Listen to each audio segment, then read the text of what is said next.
Hello, love. This prologue is for new viewers of The Tragedy of Love Season 8. It is a brief prologue of Season 7, and to update you of how the story got to Season 8. Please find time to watch all subsequent seasons to get a full gist of the story. Happy watching! In the wake of heartbreak and silence, love waited, quietly, like an ember refusing to die. Ada's heart had grown cold after months apart from Dr. Adamson, but in her parents' home, hope lingered, especially in the hearts of Gigi and Deborah. That evening, as Deborah recalled Mr. Suraj's visit some days past, his words echoed like a spark in the stillness. "I see a bright future between Dr. Adamson and you." She climbed out of bed, rushed to Ada's room and had this awesome chat with her. Ada, my daughter. I have been thinking about what Mr. Suraj said the last time he visited us. Is it about the trip to Africa? Or what else did he say? No. Not about the trip to Africa. He said something about Dr. Adamson and you. Something about your future with him, some kind of prophetic utterance. Maybe it was a prophecy. A prophecy? How did he say it?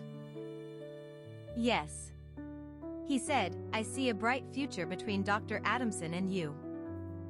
That night, Mr. Suraj's words echoed in Ada's heart like a gentle knock on a closed door. For the first time in months, her thoughts wandered back to Dr. Adamson, not with anger, but with longing. And coincidentally or so, her phone rang and the following dialogue. Adamson? Should I take this call after this long silence? Anyway, hello, Adamson. Isn't it too late to call me? Ada. I know it's late, but I couldn't sleep. I just wanted to hear your voice. It's been months, Adamson. Why choose this time to call me? Because silence doesn't heal everything. I miss you, Ada. Thank you for calling. Good night, Adamson. At that moment, the wall between them cracked, just enough for love to whisper through. The next morning, Ada called Mr. Suraj to thank him for including her in the trip to Africa. What she didn't say was that she had already chosen reconciliation. Good day, Mr. Suraj. It's Ada Johnson. I just wanted to say thank you for including me in the upcoming trip to Africa. Oh, Ada. You are most welcome. You know, gratitude shines brighter than gold. I was about calling your father to invite you all to Diwali lunch. It is our annual festival, and the third day of Diwali is the main day of the celebrations with family and friends. And also Dr. Adamson? Yes. Reconciliation often begins with a shared meal. The winds of fate soon gathered at the Suraj mansion, where the festival of lights, Diwali, awaited.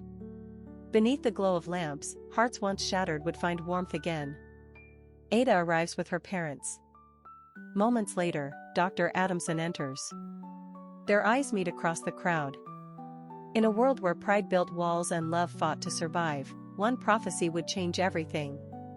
Ada's heart had grown cold, untouched by reason, untouched by love. But destiny, like a soft whisper in the night, was about to knock again. In that glow, all bitterness melted away.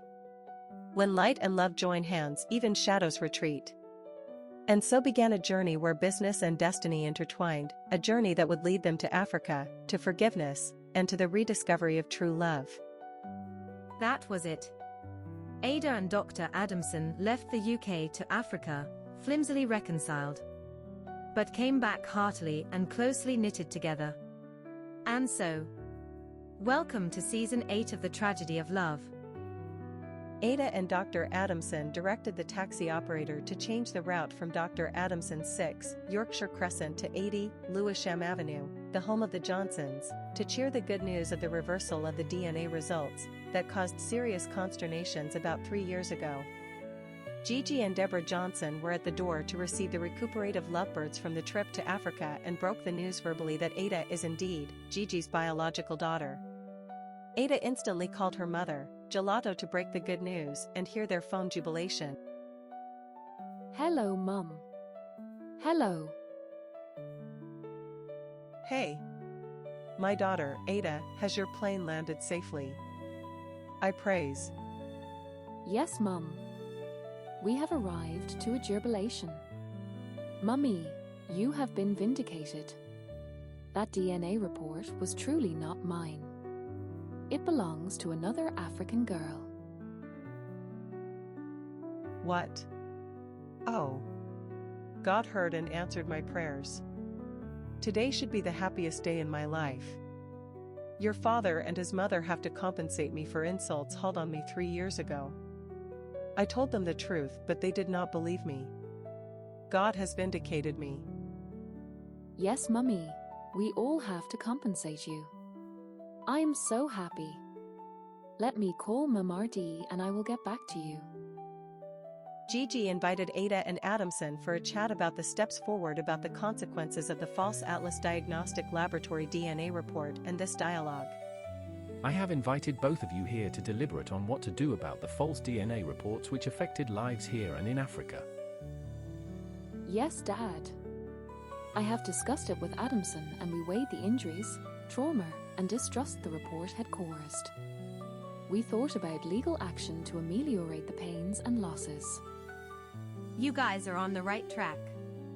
It was an expensive mistake by Atlas Diagnostic Laboratory, and they should be made to pay for it. Mom and Dad. The psychological trauma was enough to cause life. It was a catastrophic negligence of obligation, and I suppose the law is against it. Somebody needs to take responsibility.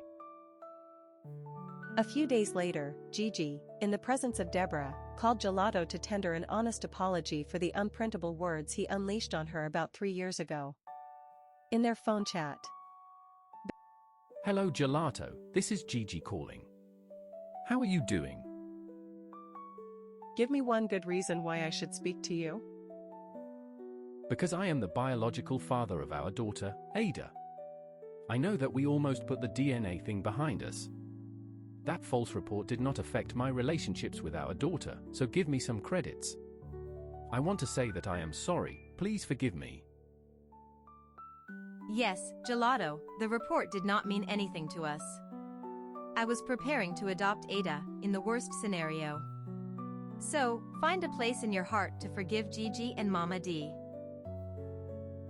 Gigi, how are you going to compensate me for everything? Mama D was with me a few days ago. She came down from Okasoto to apologize to me, and we are good now. Thank you for forgiving my mother. You deserve a valued compensation to wipe your anguish away. Leave that to me while I prepare a package. Thank you very much. Back in Anadaka and Amata, in the republics of Sagal and Tankia, Mensah Adojo's management skills and dexterity were in full swing, contracting more and more sub-distributors for Splendour Cosmetics products. Promotions of the products through the electronic and print media in both countries were top-notch, and the man behind it all became so noticeable that he was invited as a guest speaker in a conference organized by the National Business Association of Sagal. The JD Distribution Network International Limited grows rapidly. Splendour Cosmetics opens a new office and warehouse in the Republic of Benuta, marking a milestone in the company's history. Mensah Adojo became an agenda in Jolato and her friend Gaga's discussions. And in one of those discussions, Jolato, my friend, I can see that your general manager is doing an amazing job. Within a few months, Splendour Cosmetics products are becoming household names. Mensah is a wonderful gift to me. He is intelligent and a goal-getter who plans and follow up. You need to hear him speak about business strategies and you will love him. My friend, don't tell me that you are already in love with him. Remember, he is your staff. And so what? What is wrong if I am already in love with him for his performances and success in my company? I am just joking. You can do whatever you want with him. Gaga left Jolato with a mindset to get the young man before her friend's amorous move. She called Mensah on the phone 2 nights later and engaged him in this dialogue. Am I speaking to Mensah Adojo? Yes, this is Mensah Adojo. Who is calling? I am Gaga, your boss's best friend. I am calling to congratulate you for your success so far, with JD Distribution Network International Limited, the company that I am one of the passive directors. Oh. Thank you very much, madam. I appreciate your encouragement and this will inspire me to put in more effort. Yeah. It is my policy to inspire young and hardworking men, like you. Can I invite you to a lunch date this weekend? It is a surprise package for my friend, your boss, so don't discuss it with her. I will send you the details later. Okay. Madam, I will do as you instructed. Gaga and Mensah holed up in an exclusive restaurant but without Jolato. Gaga explained that Jolato called in late to seek an excuse for not joining the lunch because her new catch came up with a sudden dinner date. She tried to dazzle Mensah with enamored gestures. From then on, Gaga increasingly spends time with Mensah at his office. Their closeness raised eyebrows, and her subtle romantic undertones emerged to the awareness of Jolato. Jolato set up spies around Mensah Adojo, and she was always informed of Gaga and Mensah's love jamboree in his office. Momentarily, Jolato scaled up her affection for Mensah Adojo and she schemed to snatch him from Gaga. She opened her residential doors to Mensah, brought him gifts, and invited him to regular dinner dates. Gelato's relationship with Mensah grows beyond professional bounds. Jolato took Mensah to a shopping spree and lavished him with designer clothes and accessories. And suddenly, Gaga found herself in a stiff competition. Gaga, feeling threatened, embarked on seductive overtures. At every opportunity, she would hug Mensah closely and plant kisses all over his body. She also engaged him in seductive chats, such as, Mensah, my love, have you ever dated and experienced love with an older and compassionate lady? You are the first, ever in my life. Can you compare our relationship with that of the younger women of your past? The difference is great. You are more patient, understanding, kind, and all that makes relationships attractive.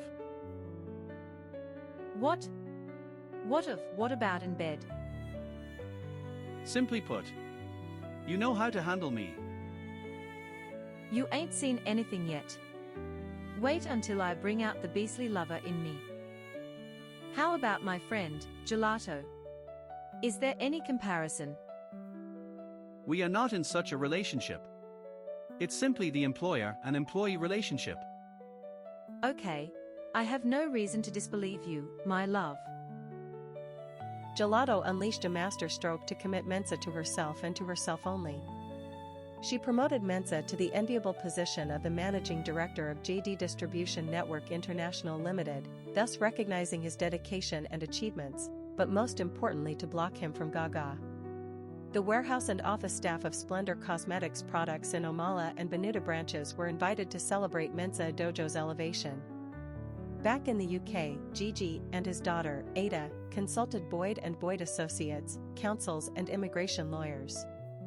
A chat with Mr. Charles Boyd, the senior partner, revealed a solid case of negligence against Atlas Diagnostic Laboratory. Now, what happens next to the friendship of over 20 years between Jolato and Gaga? Who would win Mensah at the end?